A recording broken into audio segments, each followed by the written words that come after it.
मित्रांनो आणि मैत्रिणींनो, कल्पना करा की एक दिवस आपलं हे शरीर थांबणार आहे. आपला श्वास देखील थांबणार आहे, आपलं हृदय देखील काम करणं बंद करणार आहे. यालाच वैज्ञानिकदृष्ट्या मृत्यू असं म्हणतात. पण मग आता हा प्रश्न निर्माण होतो की हा मृत्यू म्हणजे अंत असतो का? म्हणजे या मृत्यूच्या नंतर सगळंच संपतं का? की या मृत्यूच्या नंतर देखील काही गोष्टी उरतात? या प्रश्नाचं उत्तर शोधण्याचा प्रयत्न मनुष्य गेली हजारो वर्ष करतोय. या मृत्यूच्या बाबतीत निरनिराळ्या लोकांच्या निरनिराळ्या कल्पना देखील आहेत. यामध्ये सर्वप्रथम 3 विचारसरणी अभ्यासली जाते. धार्मिकदृष्ट्या या मृत्यूचा अर्थ काय, वैज्ञानिकदृष्ट्या या मृत्यूला काय म्हणलं गेलेलं आहे, तर आध्यात्मिकदृष्ट्या या मृत्यूकडे कसं पाहिलं जातं. सगळ्यात पहिल्यांदा पाहूयात धार्मिकदृष्ट्या. धार्मिकदृष्ट्या असं सांगितलं जातं की माणसाच्या अंतरंगामध्ये एक सूक्ष्म घटक असतो ज्याला आत्मा असं म्हणतात. हा आत्मा अमर असतो, शाश्वत असतो, त्याचा कधीही नाश होत नाही. नाश या शरीराचा होतो.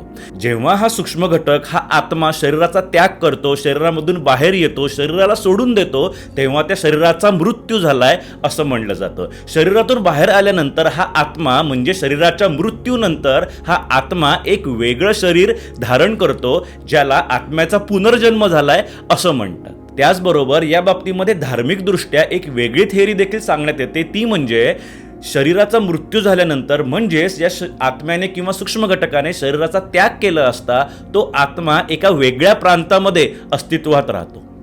त्याने दुसरं शरीर धारण करायच्या आधी हे शरीर सोडल्यानंतर मधला जो काळ आहे त्या मधल्या काळामध्ये तो आत्मा एका वेगळ्या जगामध्ये अस्तित्वामध्ये असतो.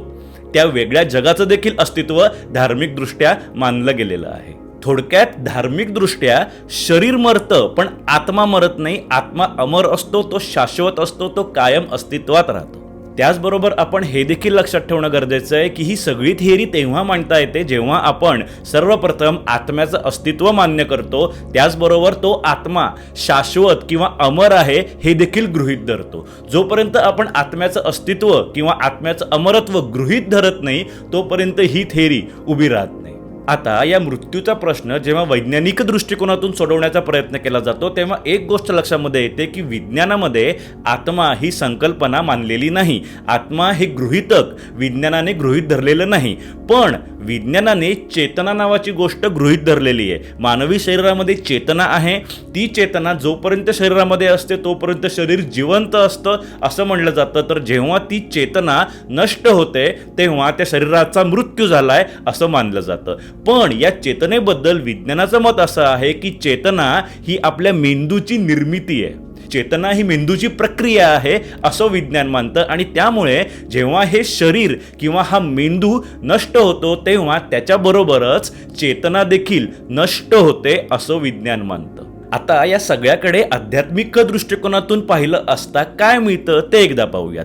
अध्यात्माची सुरुवात मी कोण आहे या प्रश्नापासून होते आणि जेव्हा मी कोण आहे या प्रश्नाचा शोध घ्यायला सुरुवात करतो तेव्हा आधी मी कोण नाही आहे हे आपल्या लक्षामध्ये येतं. आपण म्हणजे हे शरीर नाही आहोत, आपण म्हणजे हे मन नाही आहोत, आपण म्हणजे हे बुद्धी नाही आहोत, आपण म्हणजे हे नाव देखील नाही आहोत. मग आपण कोण आहोत? मग मी कोण आहे?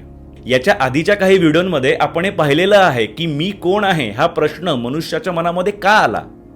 त्या व्हिडिओमध्ये आपण हे पाहिलेलं होतं की जेव्हा आपण तार्किकदृष्ट्या विचार करतो तेव्हा ही गोष्ट लक्षामध्ये येते की मी आणि शरीर वेगळं वेगळं आहोत. आपलं शरीर, आपलं मन, आपली बुद्धी, आपलं नाव या सगळ्या गोष्टी सतत बदलत असतात. पण मी होतो, मी आहे, मी असणार आहे. लहानपणी पण मी होतो, आत्ता पण मी आहे, काही वर्षांनी पण मी असणार आहे. पण लहानपणचं शरीर वेगळं होतं, आत्ताचं शरीर वेगळं आहे, नंतरचं शरीर वेगळं असणार आहे. म्हणजे हे शरीर बदलतंय, मन बदलतंय, विचार बदलतायत, नाव देखील बदलू शकतं. पण मी मात्र होतो, आहे आणि असणार आहे. मी मात्र शाश्वत आहे. मग जर मी म्हणजे शरीर नाहीये, मी म्हणजे मन किंवा बुद्धी किंवा नाव नाहीये, तर मग मी कोण आहे? अध्यात्म असं म्हणतं की जोपर्यंत मी कोण आहे याची उकल होत नाही, याचं उत्तर मिळत नाही, तोपर्यंत आपण या मृत्यूच्या नंतर काय घडतं काय नाही याच्याबद्दल काहीही दावा करू शकत नाही. आता जेव्हा या मीलाच धार्मिकदृष्ट्या आत्मा असं म्हणलं जातं किंवा फिलॉसॉफिकली देखील याला आत्मा असं ग्राह्य धरण्यात आलेलं आहे, गृहीत धरण्यात आलेलं आहे, त्या आत्म्याचं जे स्वरूप सांगितलेलं आहे त्या स्वरूपानुसार हा आत्मा शाश्वत आहे, पण अध्यात्म असं म्हणतं की आपण हे स्वानुभवाने आधी समजून घेऊयात. आपण आधी स्वतःच्या अनुभवातून हे समजून घेणं गरजेचं आहे की हे मी म्हणजे नेमकं कोण आहे, अजून मी म्हणजे काय आहे याचं जर का उत्तर नाही मिळालेलं तर या मीचं या मृत्यूनंतर काय होतं याचं तरी उत्तर आपल्याला मिळू शकतं का? नाही. त्यामुळे मृत्यूनंतर आपलं काय होणार आहे किंवा या मीचं काय होतं हे समजून घेण्यासाठी आधी आपल्याला मी समजून घेणं गरजेचं आहे. नंतर त्याचं त्या मृत्यूनंतर काय होतं हा प्रश्न येतो. सो या बाबतीमध्ये अध्यात्म असं सांगतं की आधी या मीचा शोध घ्या. मीचा शोध लागला की आपोआप आपल्याला याचं उत्तर मिळेल की त्याचं त्या मृत्यूनंतर पुढे काय होतं ते. थोडक्यात आपण जर स्वतःला काहीतरी चुकीचं समजत असू तर कदाचित मृत्यूबद्दलची कल्पना देखील आपली चुकीची असू शकते. मीचं उत्तर आत्मा हे खरंच आहे का? मी कोण आहे तर मी आत्मा आहे. मग त्या आत्म्याचं सगळं स्वरूप सांगितलेलं आहे, पण हे उत्तर खरंच बरोबर आहे का की हे एक केवळ गृहीतक आहे? यावर आपण ठाम आत्ता तरी नाही होता कामा. आपल्याला आत्मा आहे असं देखील नाही म्हणायचं आणि आत्मा नाहीये असं देखील नाही म्हणायचं. आपल्याला दोन्ही गोष्टी गृहीत धरून चालायच्यात की जर आत्मा आहे असं मानलं तर या मृत्यूचं उत्तर काय येईल, आणि जर आत्मा नाहीये असं मानलं तर मग आधी हा प्रश्न विचारायला हवा की मग मी कोण आहे, आणि मग त्यानुसार या मृत्यूबद्दलचा आपल्याला अंदाज लावता येईल. आता काही जण या मृत्यूच्या बाबतीत आलेले काही अनुभव किंवा काही कथा देखील सांगत असतात, पण इथे आपण हा प्रश्न लक्षात घेणं गरजेचं आहे की अनुभवाच्या मार्फत मिळालेलं ज्ञान देखील व्हॅलिड असू शकतं का? कुठल्याही गोष्टीच्या बाबतीत आलेले अनुभव देखील सत्य अनुभव असू शकतात का? उदाहरणार्थात काही जणांना नियर डेथ एक्सपिरियन्स आलेला असतो आणि त्यांनी तो सांगितलेला असतो, तर काही जणांना मेडिटेशनमध्ये शरीराच्या बाहेर येऊन आपल्या शरीराकडे पाहिल्याचा देखील अनुभव आलेला असतो, तर काही जण काही आध्यात्मिक अनुभव आल्याचा देखील दावा करतात. पण इथे आपण हा प्रश्न लक्षात घेणं गरजेचं आहे की कुठलाही अनुभव हा एखाद्या गोष्टीचं ज्ञान मिळवण्याचा व्हॅलिड सोर्स म्हणून मानण्यात येऊ शकतो का? कारण बऱ्याच वेळेला आपण अनुभवांचं केलेलं इंटरप्रिटेशन देखील चुकीचं असू शकतो. उदाहरणार्थात समजा एखाद्या व्यक्तीच्या स्वप्नामध्ये वाघ आला आणि तो अंगावर धावून येतोय म्हणल्यावर त्या व्यक्तीला भीती वाटते, म्हणजे स्वप्नामध्ये भीतीचा अनुभव आलेला असतो, जो अनुभव सत्य असतो. पण त्या अनुभवावरून आपण या निष्कर्षावर येऊ शकतो का की वाघ आहे? जर का वाघ आहे या निष्कर्षाप्रत येण्यासाठी अनुभव हा पुरेसा नाहीये, तर कुठल्याही अनुभवातून आलेलं जे ज्ञान आहे, काढलेलं जे निष्कर्ष आहे, काढलेलं जे कन्क्लुजन आहे, त्यावर देखील शंका निर्माण होऊ शकते.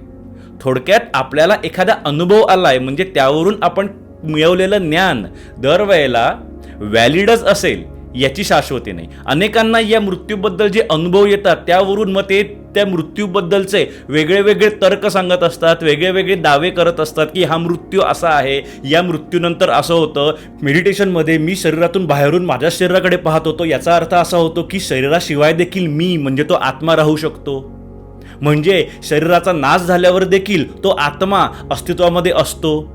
असा दावा केवळ आपण या अनुभवावरून करतो की मेडिटेशनमध्ये आपल्याला असा अनुभव आला की आपण शरीरापासून वेगळे होऊन आपल्या शरीराकडे पाहतोय.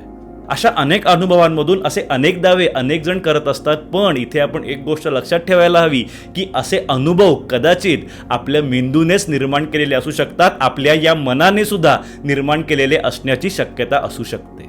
थोडक्यात तुमचा जो अनुभव आलेला असतो त्या अनुभवावरून तुम्ही काढलेलं ज्ञान कदाचित तुम्ही केलेलं त्या अनुभवाचं इंटरप्रिटेशन असण्याची शक्यता असते, त्याला सत्य मानण्यात येत नाही. तर काही जण असे असतात जे या मृत्यूबद्दल काही दावे करण्यासाठी धार्मिक ग्रंथ किंवा साधू संत यांचा देखील आधार घेत असतात. उदाहरणार्थात काही जण असा दावा करतात की भगवद्गीता या ग्रंथामध्ये श्रीकृष्ण असं म्हणतो की मला माझे आधीचे सर्व जन्म आठवत आहेत. याचा अर्थ भगवद्गीतेमध्ये असं सांगितलेलं आहे की आत्म्याचा पुनर्जन्म होत असतो. थोडक्यात काही जण या भगवद्गीतेच्या आधारे देखील ह्या पुनर्जन्म संकल्पना सिद्ध करण्याचा प्रयत्न करतात. तर काही जण साधू संतांचे देखील दाखले देतात. ते असं सांगतात की या संतांनी सांगितलेलं आहे की पुनर्जन्म होतो, त्या संतांनी सांगितलेलं आहे की आत्मा नवीन शरीर धारण करतो. पण इथे आपण एक गोष्ट लक्षात ठेवणं गरजेचं आहे की भगवद्गीता रचताना आधी काही गोष्टी गृहीत धरलेल्या आहेत.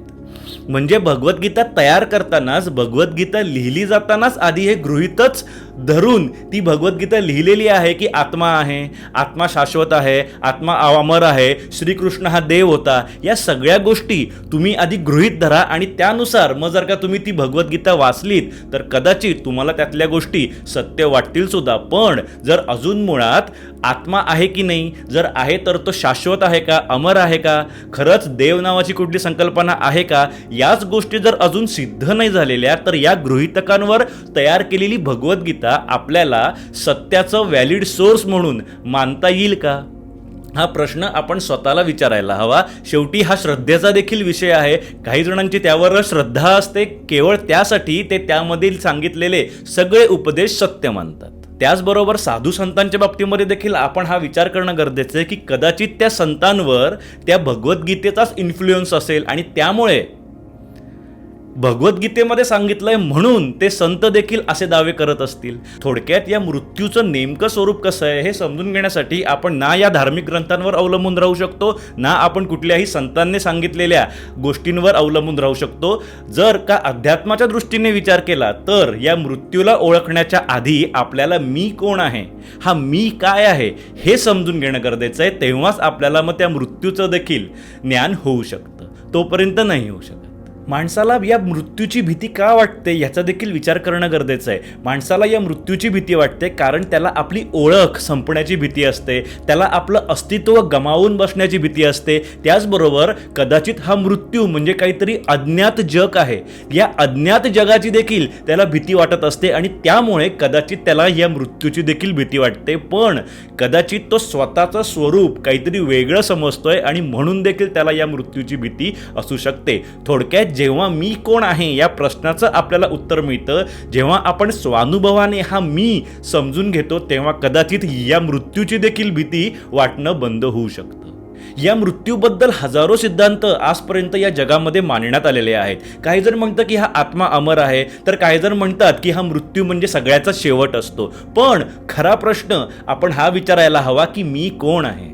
जोपर्यंत आपण मीला समजून घेऊ शकत नाही तोपर्यंत आपण या मृत्यूचा देखील उलगडा करू शकत नाही. आणि मग या आत्म्याला जेव्हा आपण सत्य मानतो आणि त्या आत्म्याला अमर देखील मानतो, शाश्वत देखील मानतो, तेव्हा मग या अध्यात्मामध्ये देखील अनेक अशा गोष्टी सुरू होतात ज्या गोष्टी आपल्याला आपल्या मूळ उद्देशापासून लांब घेऊन जातात. उदाहरणार्थ अध्यात्मामध्ये घडणारे चमत्कार. अध्यात्मामध्ये अनेक चमत्कारांबद्दल अनेक जण दावा करतात आणि त्यामुळे आपण मूळ आध्यात्मिक उद्देशापासून भरकटत जातो. खरंच हे चमत्कार म्हणजे खरं अध्यात्म आहे का, की आपण काहीतरी वेगळंच समजतोय? हा विषय आपण याच्या पुढच्या व्हिडिओमध्ये सविस्तर समजून घेणार आहोत, त्यामुळे याच्या पुढचा व्हिडिओ आवर्जून पहा. हा व्हिडिओ आवडला असेल तर व्हिडिओला लाईक करा, चॅनलला सबस्क्राईब करा आणि काही शंका असतील तर त्या खाली कमेंटमध्ये विचारा. तुमच्या सर्व शंकांना रिप्लाय करण्याचा आपण नियमित प्रयत्न करत असतो.